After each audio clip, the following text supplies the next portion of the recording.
great turnout and what a great crowd. This is going to really be fun. I think you're going to really enjoy this.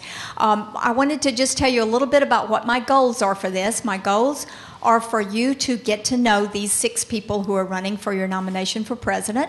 The first part of the questions will be designed for them to appeal to delegates for the National Convention who are going to be voting on who will be the nominee for the Libertarian Party. So you will get an idea of why you should vote for them and why you should have them as your candidate. The second part of it will show you what they will be like if they are your candidate. And that will give them a chance to answer the questions on all the major issues of the day. And we're going to try to cover as many as we can. I hope we will cover the one that means the most to you. We will begin the debate by allowing each gentleman to give a 3-minute opening statement of their choice. And so we will begin with Mr. Harris. Hello, everyone. Thank you so much for having us all out here today. I appreciate you very much. My name is R.J. Harris. I'm running for President of the United States, and the reason I'm running is to restore freedom, liberty, the Constitution, and the Republic. And to do those things, what I intend to do as President is to end this country's policy of foreign interventionism, number one. And I don't leave any back doors open for that. I don't subscribe to things that are going to be posed to our candidates later on about, well, what about humanitarian wars and the like. I don't subscribe to any of that. I look to Article 1, Section 8 of the Constitution, which allows us to nominate and support privateers through letters of marque. So that way individual citizens can engage in the issues that are on their conscience internationally. I intend to end the civil war on our citizens known as the war on drugs. I intend to restore a sound monetary policy, value-backed currency, and first audit and then end the Federal Reserve System. As your president, I will also, go through the Department of Justice and use the Department of Justice to begin looking inwardly at our government and not outwardly towards we the people as another measure to try to restore our individual liberty. And our freedom. Also, I will end what we've all seen going on at Gitmo, and I will close down Gitmo because I think that it's a stain upon our nation's honor. I think that most people out there can see, especially the folks here in this room, that there's an unbroken chain between what began at Gitmo and with things like the Patriot Act to assassinating American citizens and or holding them without due process or equal protection that is now being allowed through the NDAA and was just recently voted through our Congress. As your president, I will end that. So there's a lot of things on the agenda. I also think that as libertarians, we need to lead the way. We need to lead by example, which means that if we're going to be arguing for an end to this, to our addiction to deficit spending, that we need to lead the way and say, okay, well, we're going to run our campaigns in the black, and we're not going to get in line with the Republicans and Democrats for some type of federal funds for our campaigns or for our party. That's not upon the citizens of this republic to fund our party operations or to have money taken from their taxes to pay for our campaigns. We need to get out there and spread the message of liberty. We need to win over those voters with our messages. And so I'm asking for all of y'all's support today. I would like to ask you, I don't know if there's a straw poll today, but if there is, please vote for me. And thank you for this opportunity to speak to you. Mr. Carl Pearson. Hi, my name is Carl Pearson, and I'm a high school dropout. My first business was at 9 years old as a newspaper delivery boy in North Platte, Nebraska. I'm here because I believe that the Libertarian Party actually can be the majority party in the United States, and I'd like to tell you how this can happen. I don't think it's going to happen if we don't have something positive to offer to voters. I think we need to offer more than libertarian principles. We have to offer libertarian principles that are applied so that the people, the voters, can see what it is that we're offering. We have to show them what we can do for them. So here's the game plan as I see it. That one of the game plans is that I've set up a domain name which will have a website, occupydebates2012.com. And you can imagine what kind of activity I'm going to create trying to get into the debates between the Republicans and Democrats, but knowing that I won't be allowed, but outside I'll be answering the same questions and giving the public the real information that they need. So I think that will be one hell of a way that we can get a lot of votes doing that. That's a unique way, I believe, we can do it. But here's really what we need to do. We need to create jobs and show the public how we can create jobs. My program, the first 3 are free, is to have the IRS declare the first 3 employees of any employer free of all regulation, treated as independent contractors, and that would mean the nation's 20 million small business people, self-employed, would for the first time start hiring, and we could truly expect 20 million people to be hired as number 2 in a two-man business. 2-woman, 2-man business. I mean, it's an amazing thing. It's very valuable, and we can create jobs that way.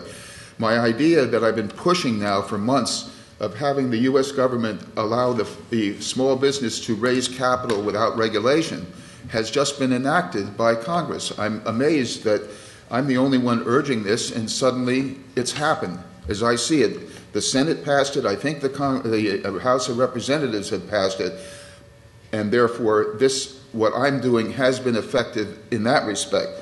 We need to deregulate education. That's the bane of our existence because we don't have the right as small business to train people the way we need them to operate for us. So we need to deregulate it to allow small business to set up the training programs, and we can create trained people to fill the jobs for small business that'll be worth $1,000 to $2,000 a week. So these are some of the things that I offer. Please vote for me when you have a chance. Thank you. Gary Johnson. I'm an athlete. I've been an entrepreneur my entire life. I was a 2-term governor of New Mexico. Arguably, I was the Libertarian governor of New Mexico for 2 terms under the guise of being Republican. How did that work out? I got to tell you that right now, people in New Mexico wave at me with all 5 fingers, not just one. Bad news. The country's in trouble. I think the dollar is going to collapse. I think we need strong U.S. dollar policies. The good news is we can fix this. We fix this by slashing spending and stop printing money. I'm making 3 promises as President of the United States. One is, I promise to submit a balanced budget to Congress in the year 2013. I promise to veto any expenditures, any bills where expenditures exceed revenue. And did I mention that as governor of New Mexico, I may have vetoed more legislation than the other 49 governors in the country combined? I vetoed 750 bills while I was governor of New Mexico. I'm also promising to advocate on the part of the fair tax. I think it ends corporatism. I think it ends crony capitalism. It's ending the income tax. It's ending the corporate tax. It's abolishing the IRS. I believe in the power of the individual. I believe in marriage equality. I think it is constitutionally guaranteed equality. We need to stop torture and detainment without charge. I oppose the death penalty. Aren't all these things constitutionally mandated? I fundamentally support a woman's right to choose. There isn't anything that I want to see the government fix when it comes to the internet. I support the abolishment of the Department of Education, Housing and Urban Development. I'm open to the discussion of shutting down, abolishing any federal agency. Let's not build a fence across the border. Let's make it as easy as possible for somebody that wants to come into this country and work to get a work visa. I support a strong national defense, not offense, not nation building, not foreign aid. And let's extricate ourselves immediately from all of our current military conflicts. Let's stop the prohibition of drugs. I believe in free markets. That means no tariffs. I'd like to see the Department of Homeland Security abolished. That means no TSA. I would like to repeal the Patriot Act. I think there's 2 sides to being a libertarian. One is civil liberties. The other is balancing the checkbook. About 3 months ago, the ACLU came out with a report card on all the presidential candidates. 24 was a perfect score. Mitt Romney And Rick Santorum, 0 out of 24. Newt Gingrich, 4 out of 24. President Obama, 16 out of 24. Ron Paul, 18 out of 24. Gary Johnson, 21 out of 24. I would love to see your vote. I think I've got the fiscal side of this. I think I've got the civil liberties side of this.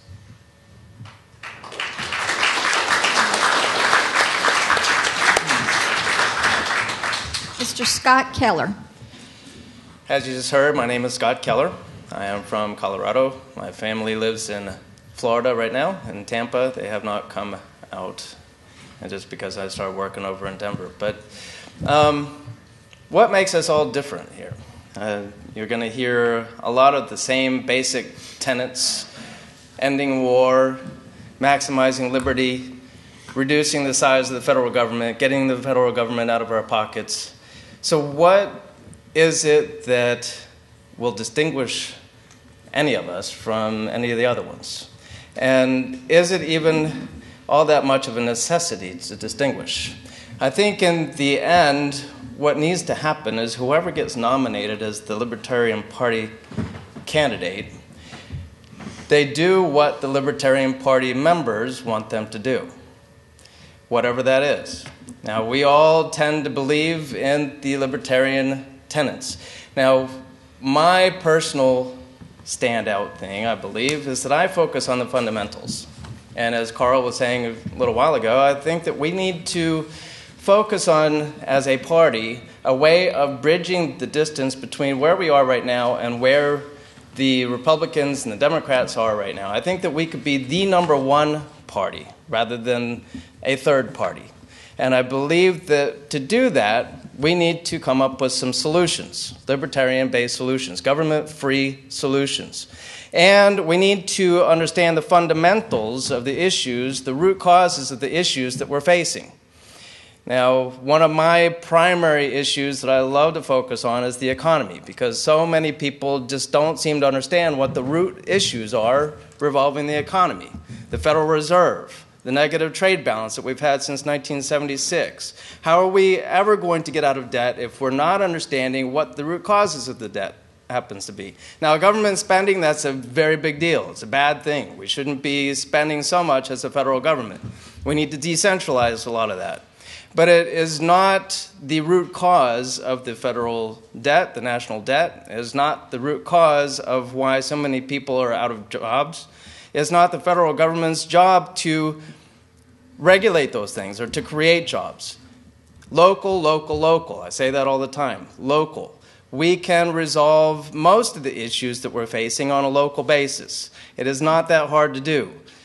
If we fix the economic model that we're working under, we return to a sovereign currency, we get our trade balance working, and all of us work together to resolve the issues and to put ourselves forward as a party that has solutions to these issues, then I believe that we will fill the gap that the people of America are looking for.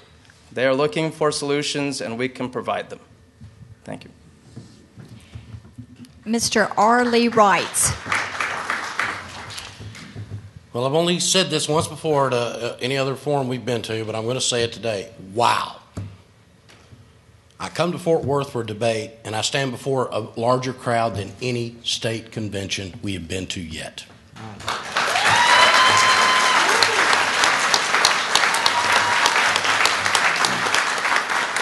Now, this is a testament to what libertarians can do. We're all seeking the top of the ticket, presidential nomination. That's going to go away in November. And then it's 4 more years and you choose another one. The people that did this, the people that put things like this together don't go away. That's why we have things like this. That's why we're able to do these things. You deserve a great deal of credit. Alan, John, thank you very much for this event. I'm running for president so I can leave you alone. It's that simple. I mean, one of the gifts of being this deep into the lineup, if you will, is I can say, I want to do all the things these guys said. They already said it for me, so I'll use my words for something else. I will entertain for just a moment the fantasy that I will be president of the United States. That's right. All of you voted for me, and you told all your friends, and they told all their friends, and I'm president. As soon as my hand leaves the Bible, the first thing I'm going to do is declare peace. Tell the world, and tell our fellow Americans we are not at war. Because wars don't work. That's what we've learned from all these wars we do. And I'm not just talking about the foreign interventions that we're involved in. Let's just look at the wars we have here at home. 1960s came along. President Johnson from the great state of Texas decided we had to have a great society. We have a war on poverty. No more poor people. It's going to be great. And we still got poor people. Jimmy Carter come along. He told us, we know how hard it is for you to educate your children. We feel your pain, so we're going to help you. Created the Federal Bureau of Education, been churning out functional illiterates ever since. And the greatest disaster that has ever come upon the American people, the drug war, even the people perpetrating the drug war admitting it is a failure. What we learn is war fails. So I'll declare peace. I'll ask all of you to join me in saying, I am not at war. Because if enough of us say it, they can't have them anymore.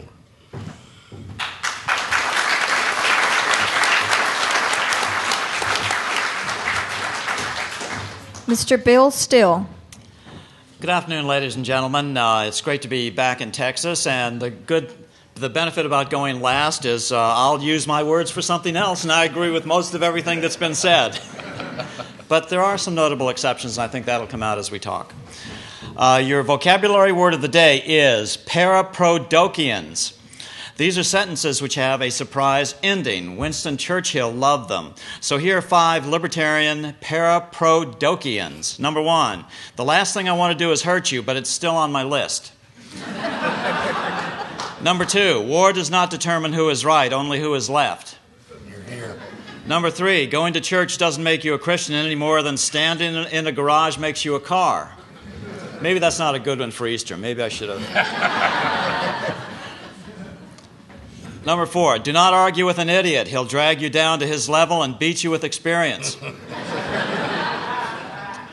And number 5, women will never be equal to men until they can walk down the street with a bald head and a beer gut and still think they're sexy. So much for the humor aspect of this presentation. Some of you may not know much about me. I started out as a newspaper editor in the late 70s, early 80s, got onto the missing Fort Knox gold story in 1980, and finally sold it to the History Channel, and that ran last February.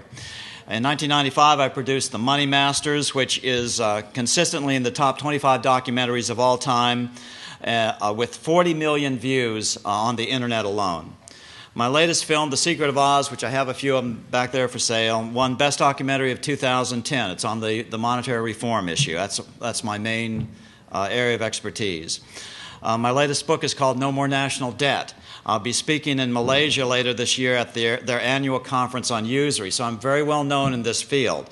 The reason I'm trying to build this up is because I want you to believe what I'm about to tell you. It's really important. If you don't know anything else about me, if you don't listen to anything else I have to say, please listen to this. Within the last few months, the central banks of China, Japan, the Bank of England, and the European Central Bank have flooded all their markets with trillions of dollars of hot money. This is pure money printing. This is a coordinated strategy, in my opinion, designed to temporarily lift all stock markets. Why? To re-elect Barack Obama.